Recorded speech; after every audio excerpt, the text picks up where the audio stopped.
पवित्र शास्त्र बाइबल आध्यात्मिक मार्गदर्शन की प्रस्ताव के खजाना के रूप में भरल बा। एकर उद्देश्य सगरी मानव की इतिहास में परमेश्वर का योजना और उनकरी उद्देश्य के प्रकट करेला। पौलुस कहलन, सगरी पवित्र शास्त्र परमेश्वर की प्रेरणा से रचल गई और सिखावे, ताड़े, सुधारे और धर्म की शिक्षा खातिर उपयोगी हवे, ताकि जे केहू परमेश्वर का होखे उ कुशल से होखे और हर एगो भल काम जिंदगी खातिर सजल रहे। जिंदगी के राह कार्यक्रम का यह लक्ष्य है कि सगरी बातन में आप सबका दिशा निर्देश करी, मने रास्ता दिखावी, कृपा करके देखी सुनी, ताकि परमेश्वर आपकी जिंदगी का मार्गदर्शक बन सके। प्रिय मित्र, हमने के दूसरा दृश्य सड़क के है और ये बहुत ही अच्छा दृश्य है। यहाँ का होता, यहाँ ना तो अयुब के और ना ही एक किताब में वर्जित बा कोनो आदमी के, ना ही एकरा में कुछ पाता बा। पर ए दृश्य के द्वारा हमनी के ऐसा बहुते बात के पता चली, जेकरा द्वारा हमनी के ई समझ जाइब जा कि परमेश्वर के लोग के साथ का कुछ होला। हाँ, ई हम नहीं कह रहल कि ई पूरा ही स्पष्टीकरण है, पर थोड़ा बहुत बा। एक दिन परमेश्वर यहोवा के बेटा उनका सामने खड़ा भइले, यानी कि हाजिर भइले, और ये उनका बीच शैतान भी आयल। प्रिय मित्र, अब इस सड़क के दृश्य है परमेश्वर के बेटा और उनकर श्रेष्ठ रचना उनका सामने बा। हम यहाँ ये बतावे चाहतानी कि इनका बारे में हमारा कोनो जानकारी नहीं है। हम समझतानी कि ऊ समुद्र के बालू के कण के समान अनगिनित बा, और एकर अर्थ कि हम और रउआ ओकरा के गिन नहीं जा सकत। ऊ आदमी ना रहन, ऊ हमनी के समान ना रहन, पर ऊ परमेश्वर की रचना सब और जिम्मेवार लोग और परमेश्वर के सामने लेखा जोखा देत रहे। हम समझता नहीं कि हम और रउआ इनकर आशा करी न जा, पर यहाँ एकरा विपरीत भी कुछ बा। हमनी के पाई न जा कि शैतान भी उनका बीच में बा, और ई बड़ा ही रोचक बात बा। यहोवा परमेश्वर शैतान से पूछले, तू कहाँ से आइल बाड़ा? और शैतान परमेश्वर यहोवा के जवाब दिहलस कि हम पृथ्वी पर एने ओने से घूमत फिरत और डोलत डालत आइल बानी। शैतान के भी लेखा जोखा देवे के रहे। इहो बड़ा ही आश्चर्यजनक बात बा। ई बात सोचे वाली बात बिया। का ई नरक से आइल रहे? ना मित्र, ऊ वहां से ना आइल रहे। मित्र, अभी नरक खुलल नहीं खे। आज केहू नरक में नहीं खे। ई पृथ्वी पर 1000 बरिस के राज के बाद ही ई नरक खुली। नरक तो शैतान और ओकर दूत सब के खातिर तैयार कइल गइल बा, पर ऊ अबही उहवा नहीं खे। सच्चाई तो ई बा कि शैतान आज हमरा और रउआ सामने खड़ा बा। पृथ्वी पर शैतान के राज बा। ऊ नरक में ना गइल। ऊ कहताने, हम एने ओने डोलत डालत घूमत फिरत आइल बानी। याद राखी, वचन शैतान के एह जगत के शासक और वायु के राजकुमार बतावेला। याद राखी, ओकरा आज पृथ्वी पर बहुते आजादी बा। इससे पतरस हमनी के एकरा से सावधान करावताणे। सचेत रह और जागत रह कि तोहार विरोधी शैतान गर्जे वाला सिंह के नाई एक खोज में रहला कि कब केकरा के कैसे फाड़ी खाई। प्रिय मित्र, ई एगो चेतावनी यानी कि सजग भरल है। ठीक यह बात हमनी के अय्यूब की किताब में भी मिलेला। शैतान खुद कहला कि हमरा के पृथ्वी पर ऊपर नीचे जाए के आजादी बा। रुआ के शायद याद होई जब शैतान प्रभु यीशु मसीह की परीक्षा क के उनका के पृथ्वी के राज देवे के बात कैलस। प्रभु ई ना कहले रहन कि पृथ्वी पर तोर अधिकार नहीं खे। उस साफ रूप से यह परीक्षा के ठुकरा दिहले। स्पष्ट रूप से इस शैतान के अधिकार पृथ्वी पर बा एवं ओकर आजादी भी बा। प्रिय मित्र भाई बहन, आज जौन कि हम ये पृथ्वी के देख रहल बानी तो ऐसन लागता कि शैतान ही एकरा के चला रहल बा। का ऐसा नहीं खे लागत या ऐसा नहीं खे? पर परमेश्वर ओकरा ऊपर बाणे। बस परमेश्वर ओकरा के कुछ समय दे रखले बाणे जौना संसार में हम और रउआ रह रहल बानी जा। ओकरा पर शैतान के अधिकार तो जरूर बा, पर परमेश्वर भी ओकरा ऊपर बाणे।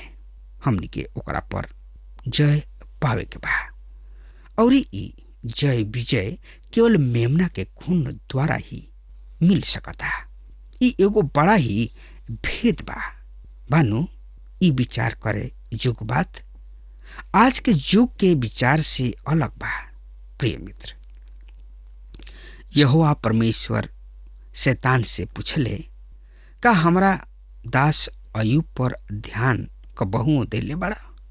काहे कि ओकरा तुल्य खरा और सीधा और हमार भय माने वाला और बुराई से दूर रहे वाला आदमी केहू नहीं खे। परमेश्वर अय्यूब के बारे में खूब बढ़िया तरी जानताणे। उ कहताणे कि उ एगो अलग किस्म के आदमी हवे। ऐसा लगता कि शैतान पहले ही अय्यूब के ओर ताक लगौले रहन।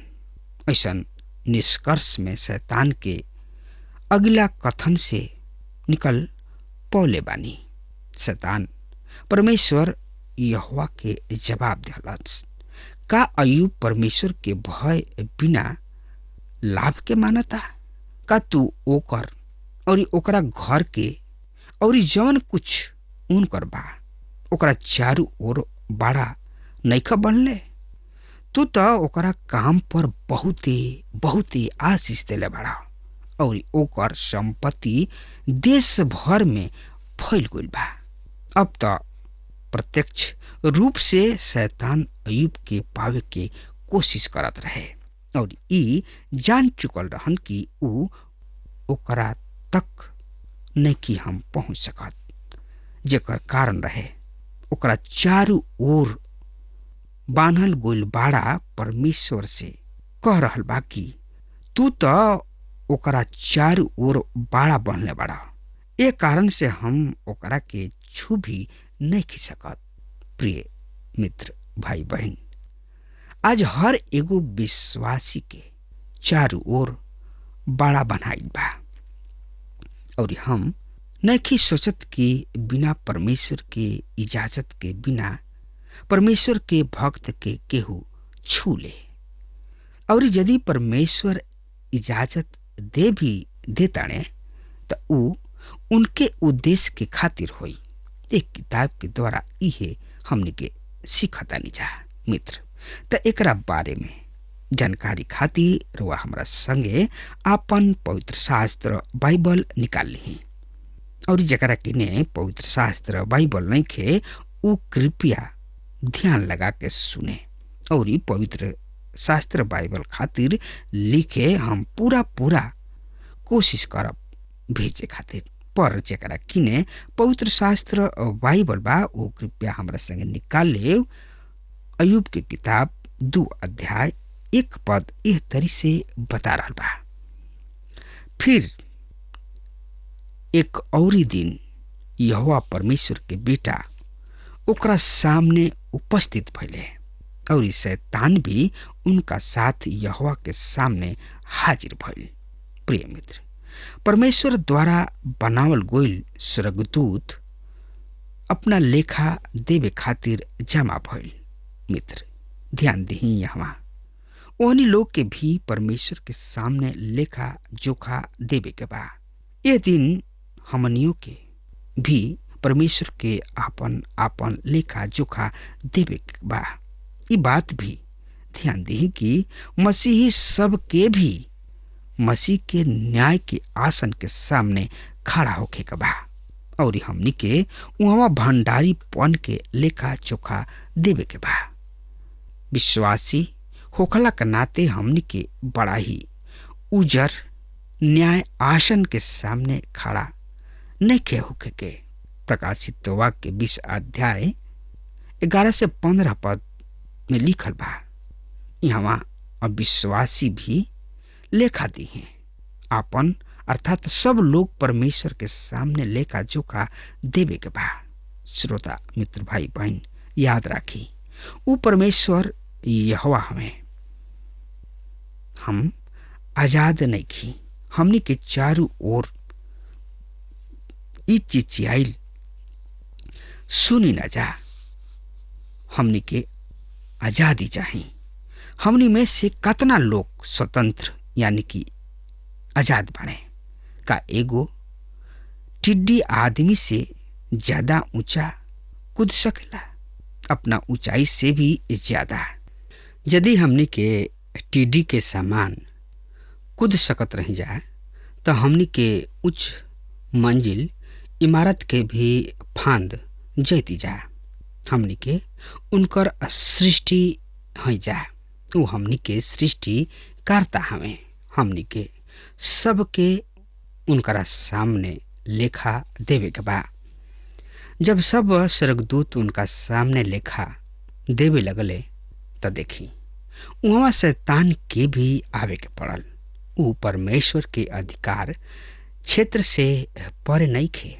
यद्यपि परमेश्वर के मालूम रहे कि वो का लेखा देही, पर शैतान के भी परमेश्वर के लेखा देवे के पड़ल कि वो का करता।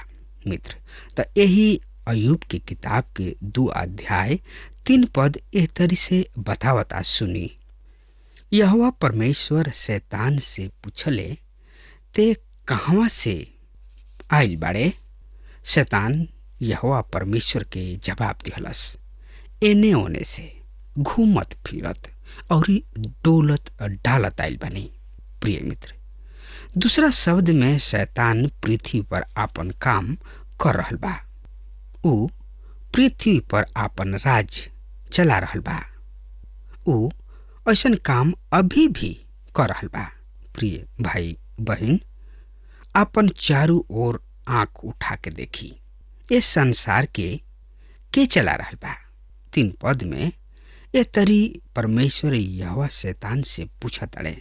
हाँ तो सुनी, यहोवा परमेश्वर शैतान से पूछले, का तू हमारा अयूब के ऊपर ध्यान देले बड़ा कि पृथ्वी पर उनका तुलना में खरा और सीधा और हमार भय माने वाला और बुराई से दूर रहे वाला आदमी और केहू नहीं के? यद्यपि तू हमरा ओकरा के बिना कोनो कारण सत्यानाश करे के उभरल तब वो अब तक अपना खराई पर बनल बा।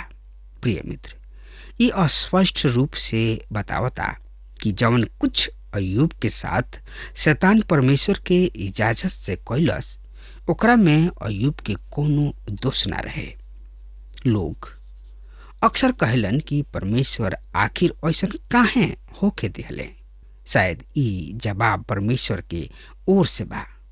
तोहरा में एक और कोनो कारण नहीं खे।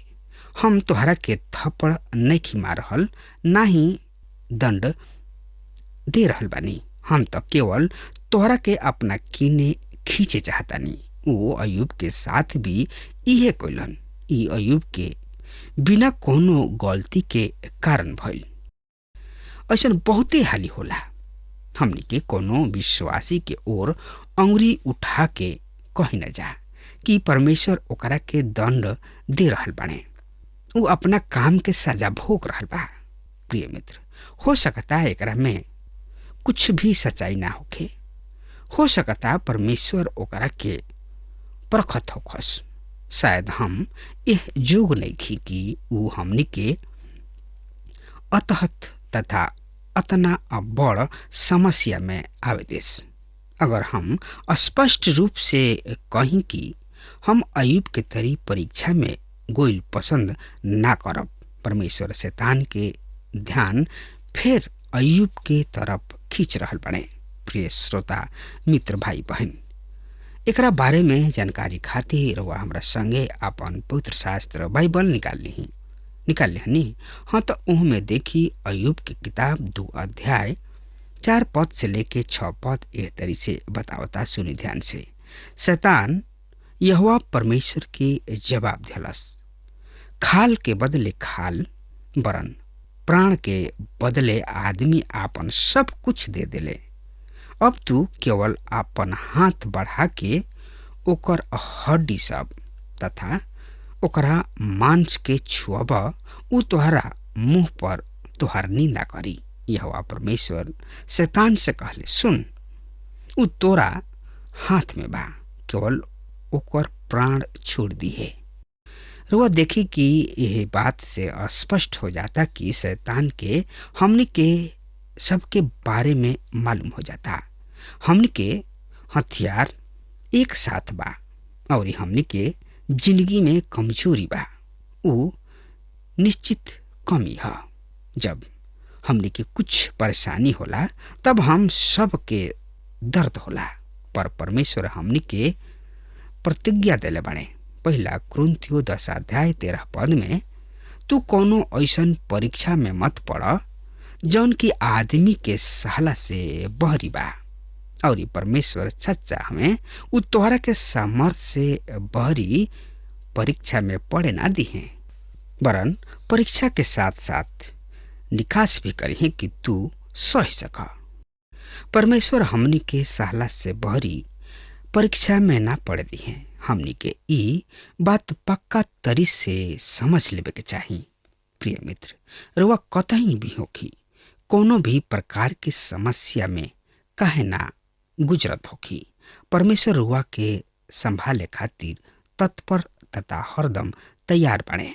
और ई एगो बड़ संतावना है। हमनी के नइखे मालूम कि आज का होई हमनी के साथे, चाहे दुखी भरल घटना जकरा के बतावे खातिर पर्याप्त शब्द नइखे, चाहे रुआ कोनो बड़ समस्या में काहे ना होखी, परमेश्वर अपना सामर्थ्य से बचा ली हैं। प्रिय मित्र, परमेश्वर कहलन, हम एक दिन के बिताव में सहायता करब। परमेश्वर सहायता करलन कि हमनी के हथियार स्थिर रहे। ये बात के जानल कतना अद्भुत बात बा। शैतान झूठा है। उ कहला कि अयुब अपना शरीर के बचावे खातिर कुछ भी दे दी है। यदि ओकरा हाड़ मांस के ओकरा के छुए दिहल जाए तो अयुब परमेश्वर के खुशी है। प्रिय मित्र, आगे का होता देखी अगला संदेश में। तब तक खाती रुआ हमरा के आज्ञा दी। परमेश्वर रुआ के बहुते बहुते आशीष देस। आमीन। हमके विश्वास बा कि ई कार्यक्रम आप सब खातिर फायदेमंद सिद्ध भइल हुई। हम चाहतनी कि आप सब आपन आपन आशीष हमरों से बांटी।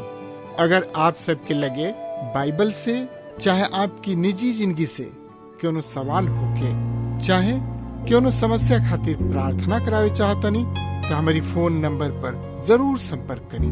परमेश्वर आप सबके बहुत आशीष प्रदान करें और आज का दिन आप खातिर सुखद बनावे।